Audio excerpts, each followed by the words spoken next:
court, and I'm going to say it here. I bribed Hillary Clinton $18 million. I facilitated a bribe for Hillary Clinton on January 14th, 2016, right here in this town. On behalf of the FBI, they came to me around December 1st, 2015. They told me Hillary Clinton had accepted a bribe from Turkey for $20 million. They told me that I would be working for a group in New York, FBI agents, who had authorization to set Hillary Clinton up in a sting. They asked me to facilitate a bribe for her, an $18 million bribe from another government. The bag man from that other government was, I was to befriend, and I was to get that person 10 minutes alone in a room with Hillary Clinton. I did. On January 14th, 2016, Hillary Clinton was in this town, and she met in a way that was kept off her schedule. She accepted an $18 million bribe.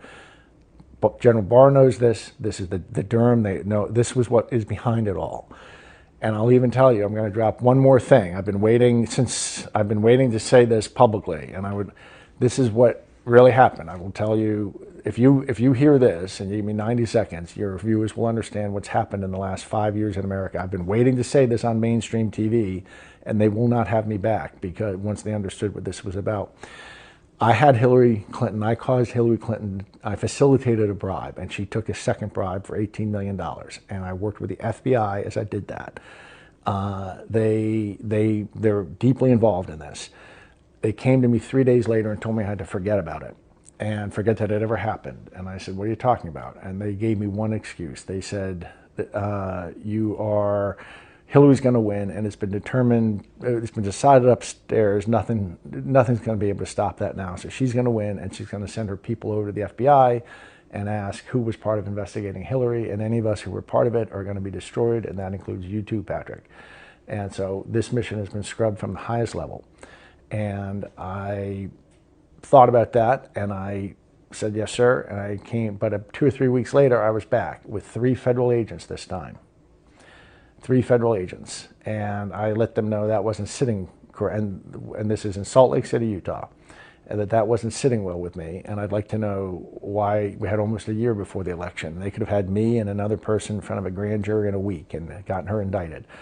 And they told me, and this is the key to understanding what's happened in America.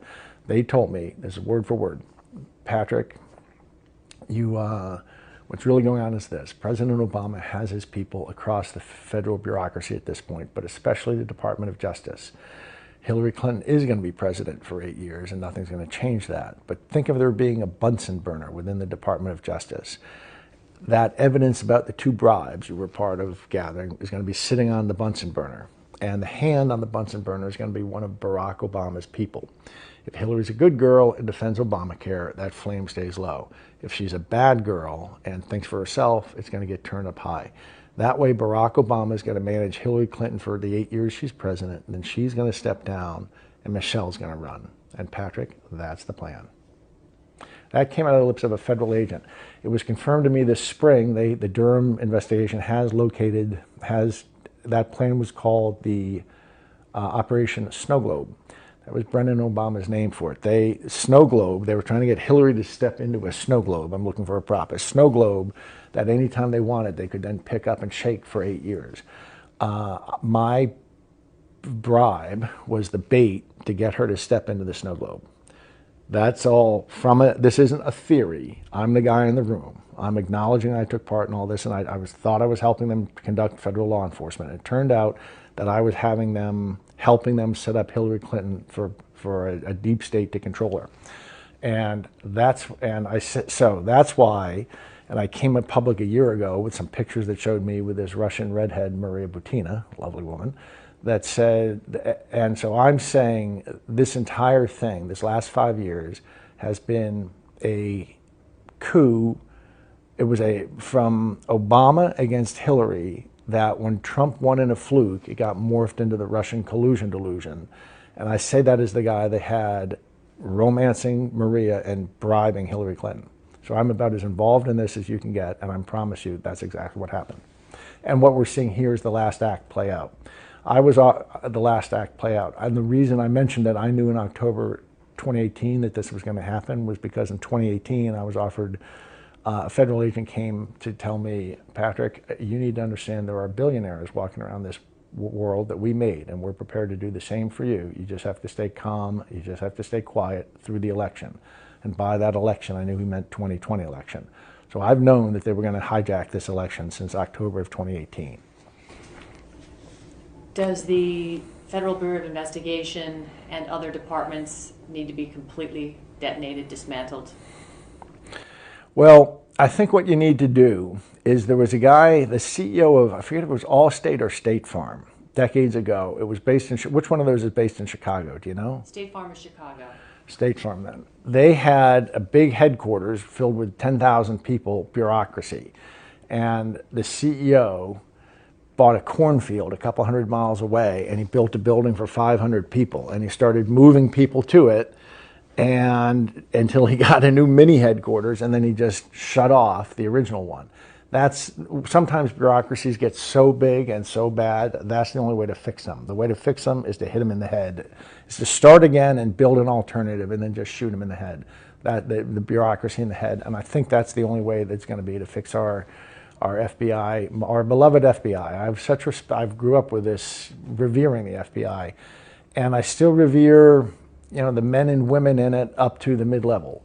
And there are people beyond that who are good. You can't throw the baby out with the bath water, but they are systemically corrupted at this point.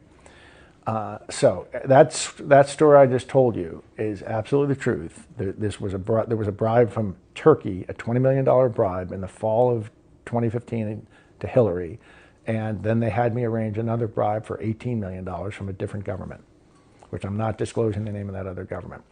And that's I think what the start of this coup really is. Do you believe she's going to be held accountable at some point for this? Assuming President Trump is reelected for the next. Well, if he is elected again, if he does get through this, and I think that's a high, they were trying to demoralize people and make people think there's no chance of that.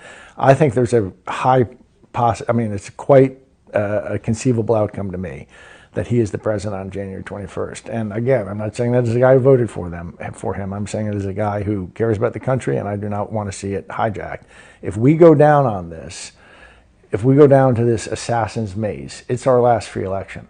I lived in China, 83, 84. I speak Chinese. I've lived in Maoist China. It was right after the Cultural Revolution.